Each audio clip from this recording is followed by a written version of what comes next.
Imagine this. A tool you've trusted for years turns against you. In 2019, a chilling headline broke the silence. Chinese hackers exploit WinRAR flaw to hide malware targeting systems worldwide. This wasn't a minor glitch. A notorious hacking group weaponized a vulnerability that made files extracted from Ace archives vanish from sight in Windows Explorer. To the untrained eye, the folder was empty, but behind the curtain, chaos was brewing. This flaw wasn't just a crack in the code.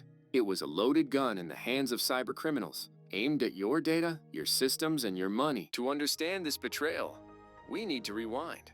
Back to a digital landscape vastly different from today. The 1990s. The internet was young. Files were large and storage precious. Imagine trying to share a digital photo album or a software program over a dial-up connection. It was a digital gridlock. Enter Eugene Rochelle, a Russian programmer with a knack for elegant solutions. He wasn't aiming for world domination, but rather solving a very practical problem: how to make digital files smaller, more manageable, shareable. In 1993, he released the first version of RAR Rochelle Archive, and later, the Windows-friendly interface, WinRAR. It wasn't flashy, it wasn't revolutionary in its presentation, but it was undeniably effective. WinRAR became the digital Swiss Army knife for a flourishing digital world. Need to send large files via email? WinRAR. Download software from the early internet? Often it was in a RAR archive. It was essential, reliable, and seemingly free. Seemingly free is the key phrase.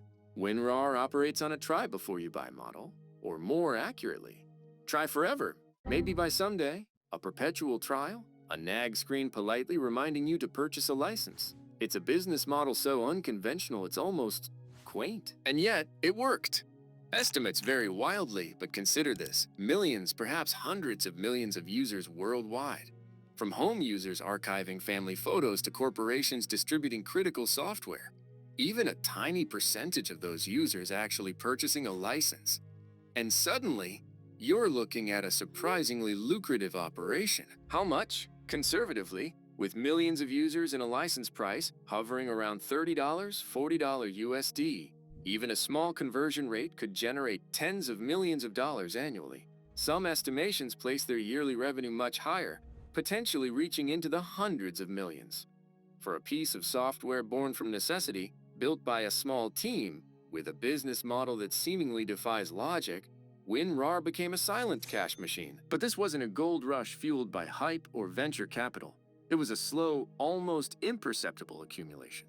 WinRAR freemium model, seemingly a donation button in disguise, was actually a masterstroke of understated genius. It bypassed aggressive marketing, avoided the boom and bust cycles of Silicon Valley.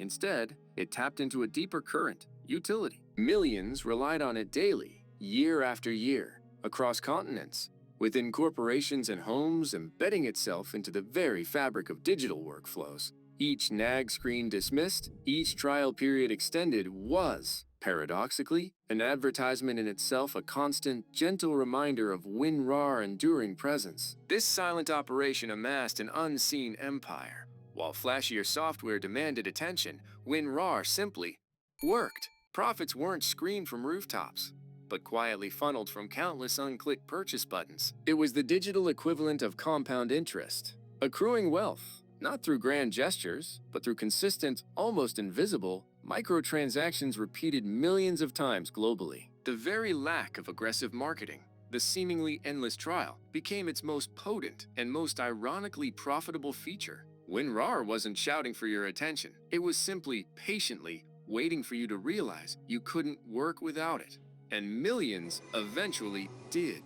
Like with all software, holes in the security are found. When the 2019 Ace incident happened, WinRAR team didn't hesitate. They confirmed the flaw, dropped Ace support entirely, and rolled out a patch fast. Updates flew to users, closing the door on the exploit. It wasn't perfect. The damage was already real for some, but it was decisive. They urged caution with unknown files, a lesson in digital vigilance. The tech community exhaled. WinRAR hadn't abandoned its users. It adapted. The danger faded, replaced by a renewed trust in a tool that refused to crumble under pressure. It was a moment of clarity. Even giants can stumble, but resilience matters more than perfection. WinRAR mark on the digital world runs deep.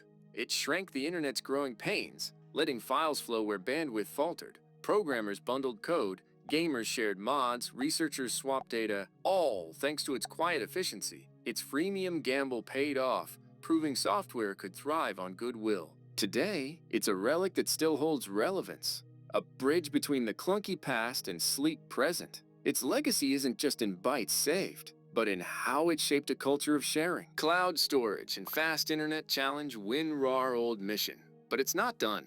Updates bring stronger encryption and modern tweaks. Could it tie into cloud backups? Lean on AI for smarter compression? Its small team keeps it nimble, ready to pivot. WinRAR future hinges on staying useful in a world that's outgrown floppy disks, but not ingenuity. WinRAR tale is one of simplicity meeting necessity, of flaws met with grit. From a programmer's vision to a global tool, it weathered danger and emerged stronger. It's a reminder. The digital age thrives on ideas that endure. Next time you unzip a file, consider the journey behind it. A story of innovation, risk, and quiet triumph. Thanks for watching. If this resonated, share it with someone who'd appreciate the tale